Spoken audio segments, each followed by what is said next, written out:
प्रातः क्लास चल रहा था 9 मई 1967। दूसरे पेज के अंत में बात चल रही थी। उन धर्म पिताओं को गुरु नहीं कहेंगे। सर्व की सदगति करने वाला सदगुरु एक ही है। बाकी कोई सदगति थोड़े ही करते हैं, वो तो सिर्फ धर्म स्थापन करते हैं। उन सब को भक्ति की लाइन में रखा जाएगा। 9/5/1967 की प्रातः क्लास का तीसरा पेज। ज्ञान की लाइन में तो सिर्फ तुम ही हो। तुम पंडे हो। बाबा भी लिबरेटर गाइड है। उस बाप को याद करने पर ही विकर्म विनाश होंगे।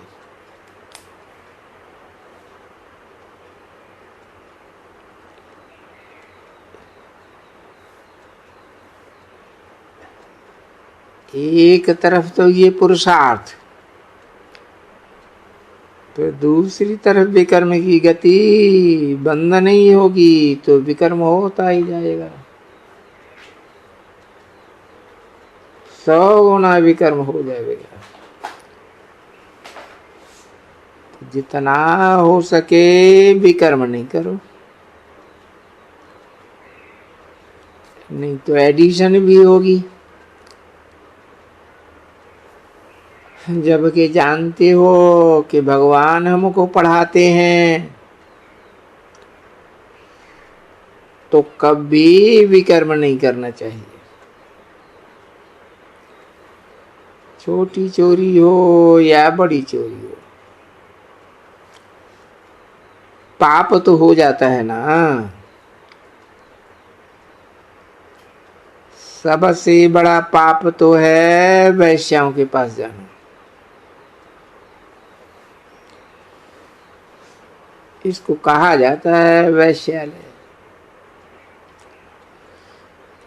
बड़े बड़े लखपति करोड़पति भी वैश्याओं पिछाड़ी फिरते रहते हैं। ये आंखें बहुत धोखा देती हैं। बाप तो बच्चों की चलन से समझ जाते हैं। ख्याल भी नहीं आवे कि ये मेरी स्त्री है। हम ब्रह्मा कुमार कुमारी शिव बाबा के पुत्री हैं। हमने बाबा से प्रतिज्ञा की है, रक्षाबंधन भी बांधा है, फिर भी आंखें धोखा क्यों देती हैं? कोई भी इंद्रियों के धोखे में आने से छूट नहीं सकते। बड़ी मेहनत चाहिए। बाप डायरेक्शन पर अमल करके चार्ट लिखो। स्त्री पुरुष भी आपस में यही बातें करो कि हम तो बाबा से पूरा वर्षा लेंगे। टीचर से पूरी पढ़ाई पढ़ेंगे। ऐसा टीचर कब नहीं मिल सकता है जो कि बेहद की नाली दे। लक्ष्मी नारायण ही नहीं जानते हैं तो उनके पिछाड़ी आने वाले कैसे जान सकते हैं? बाप कहते हैं ये सृष्टि की आदि मध्य अंत का ज्ञान सिर्फ तुम बच्चे जानते हो। संगम पर बाबा तो बहुत समझाते हैं कि ये करो ऐसे करो, फिर यहां पर से उठे तो खलास हो जाता है। कब बाबा को भी आंखें दिखाई देंगे, भाग जाएंगे। ये नहीं समझते हैं कि शिव बाबा हमको कह रहे हैं।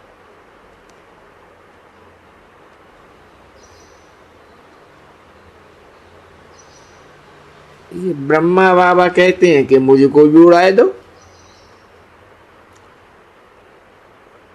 हमेशा शिव बाबा कहते हैं यही समझो।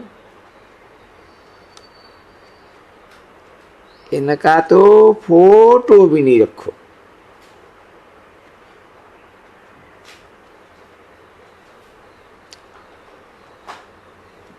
ये रथ तो लोन लिया हुआ है, उसकी फीस लेता हूं।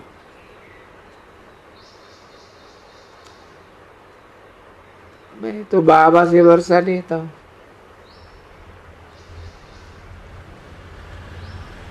तुम्हारी तरह ये भी तो स्टूडेंट लाइफ में है ना। आगे चल करके तुम्हारी ही महिमा होगी।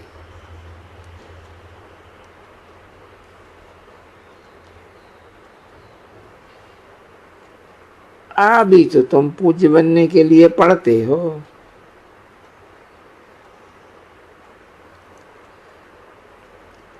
फिर सतयुग में तुम देवता बनेंगे। ये बात सिवाय बाप के कोई समझा नहीं सकते हैं। तकदीर में ही नहीं है तो फिर संशय होता है कि ये शिव बाबा बोलते हैं। भला आकर इनके शरीर में पढ़ाते होंगे। मैं तो नहीं मानता हूं। मानते ही नहीं है तो वो फिर शिव बाबा को याद भी कैसे करेंगे। विघ्न विनाश हो नहीं सकेंगे।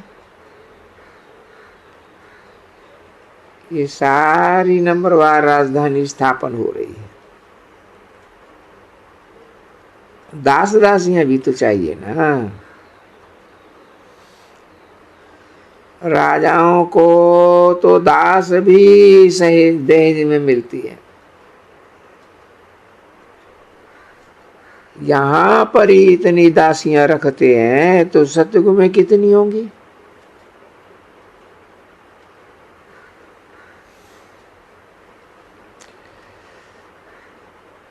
ऐसा थोड़े ही फिर ढीला पुरुषार्थ करना चाहिए जो कि फिर दास दासियां बन जाए। बाबा से पूछ सकते हो कि बाबा अभी हम मरे तो क्या बनेंगे। बाबा झट बताए भी देंगे। अपना पोता मिला आप ही देखो, अंत में नंबरवार कर्मातीत अवस्था हो जानी है। ये है सच्ची कमाई। उस कमाई में रात दिन कितना बिजी रहते हैं।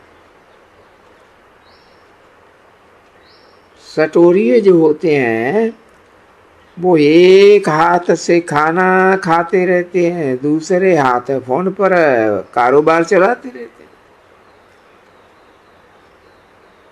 अब बताओ कि ऐसे आदमी ज्ञान में कैसे चल सकेंगे। वो चल सकेंगे। कहते हैं कि हमको तो फुर्सत ही नहीं है। अरे सच्ची सच्ची राजाई मिलती है। बाप को सिर्फ याद ही करो तो विक्रम विनाश होंगे। इष्ट देवता आदि को भी तो याद तो करते हैं ना। उनकी याद से तो कुछ मिलता नहीं है। बाबा बार बार हर बात पर समझाते रहते हैं जो कि कोई ये नहीं कहे कि हमको तो इस बात पर समझाया ही नहीं, बताया ही नहीं है। तुम बच्चों को पैगाम भी सबको देना ही है। एरोप्लेन से भी पत्र गिराने के लिए कोशिश करना है। उसमें लिखो कि शिव बाबा ऐसे कहते हैं। ब्रह्मा भी शिव बाबा का बच्चा है। प्रजापिता है तो वो भी बाप, तो ये भी बाप। ब्रह्मा द्वारा स्वर्ग की स्थापना करते हैं। ये लड़ाई तो विनाश के लिए है।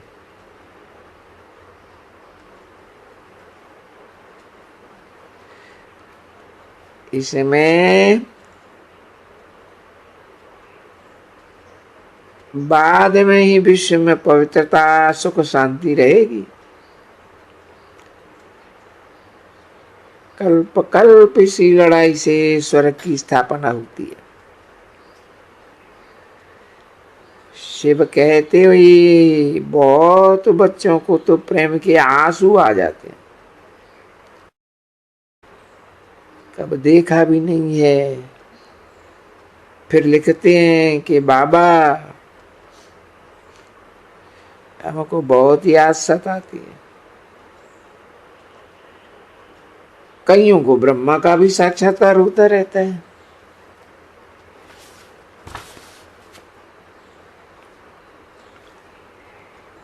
और अक्सर करके बच्चे भाषण करने जाते हैं किसी न किसी टॉपिक पर। 14 मई 1967 की रात्रि क्लास का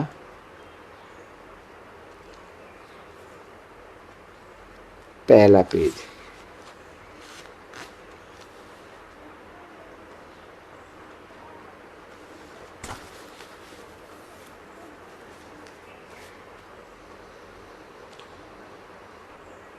आजकल तो खास विश्व में शांति कैसे स्थापन हो उस पर चलता है। अब दुनिया तो जानती नहीं कि विश्व पर शांति भगवान बाप ही स्थापन कर रहे हैं। उनको तो जानते ही नहीं है। सर्वव्यापी भीतर ठिक्कर में कह देती है। यही है कि दुनिया में अशांति है।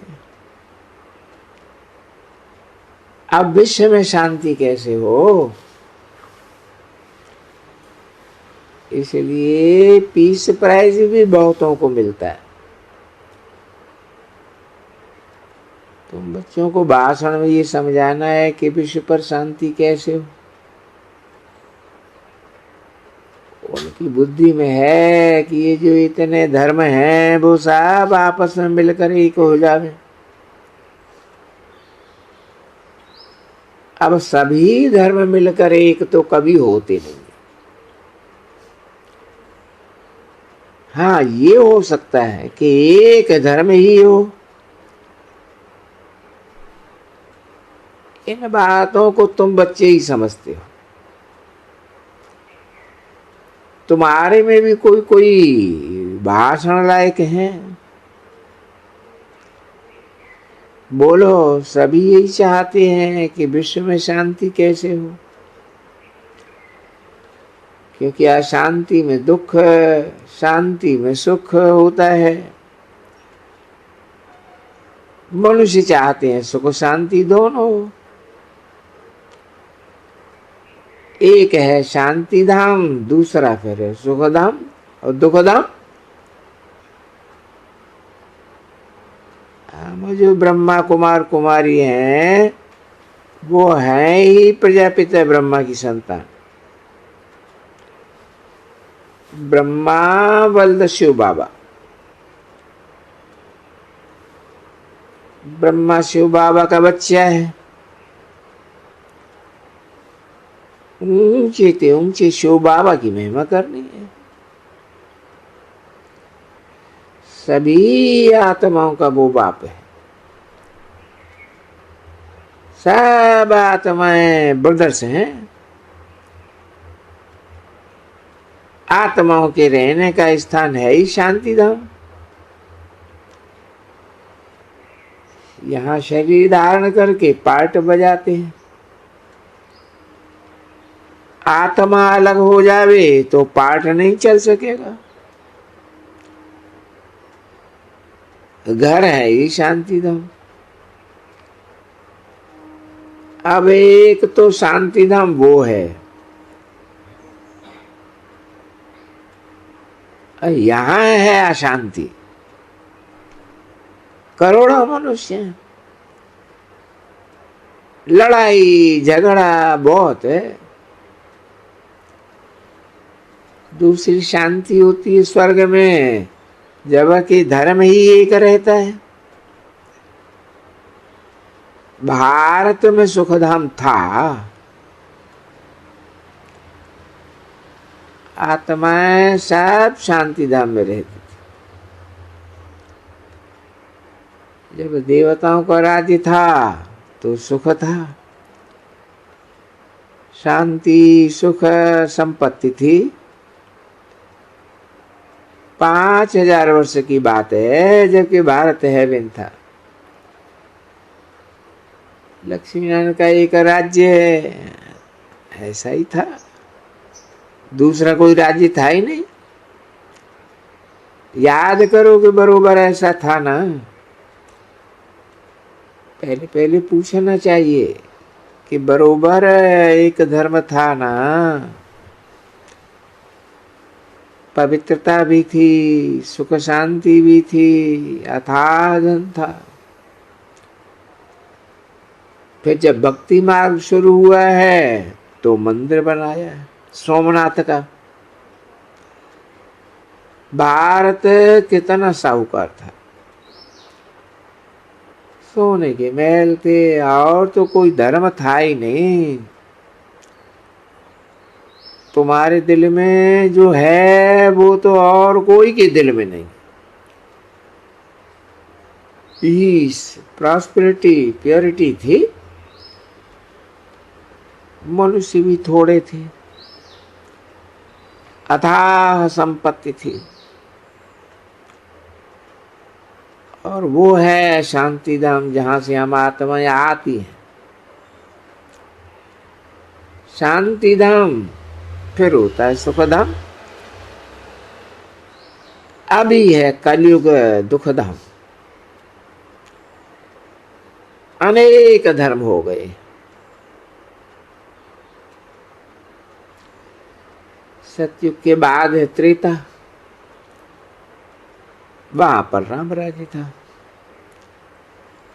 द्वापर में फिर देवताएं वाम मार्ग में जाते, फिर और धर्म आते। सतयुग में पवित्रता, सुख शांति, संपत्ति सब कुछ था। सुखधाम था ना। फिर दुखधाम हुआ, फिर भी सुखधाम जरूर आना चाहिए। पहले शांति धाम जाना पड़े, परंतु पतित आत्माएं तो जा ही नहीं सकती। गाते भी हैं कि हे पतित पावन आओ। बाप कहते हैं कि तुम पावन थे, फिर तुम पतित बने हो। आत्मा में खाद पड़ी है। आत्मा जो सच्चा सोना थी वही अब प्योर बन गई। फिर प्योर कैसे बने? और गंगा स्नान से तो नहीं बनेगी।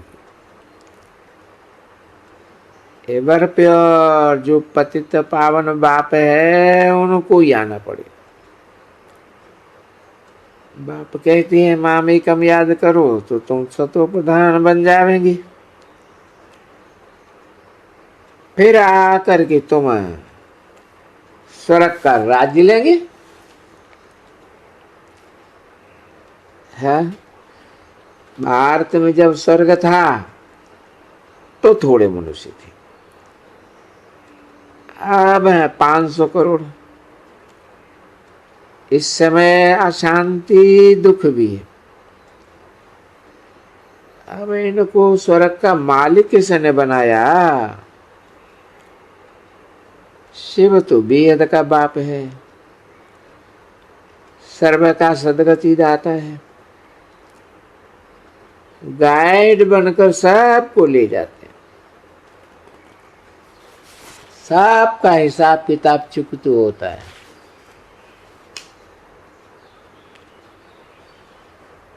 ये है ही पुरुषोत्तम संगम युग। भारत जो सिरताज था अब सबसे नीचे बन गया है। फिर बाप आए हैं ऊंच बनाने के लिए। ये महाभारत लड़ाई पहले भी लगी थी, उस समय ईश्वर के गेट खोले थे, ब्रह्मा द्वारा बाप पढ़ाए रहे हैं। कहते हैं मामेकम याद करो तो तुम्हारी आत्मा प्योर बनकर उड़ने लगेगी।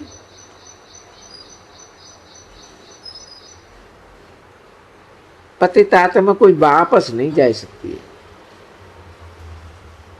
बाप ही आकर के सबको वापस ले जाते हैं। सतयुग में थोड़े ही होते हैं, यहां पर तो बहुत है। अब जब बहुत है तो विनाश तो जरूर हो रहा होगा। ओम शांति।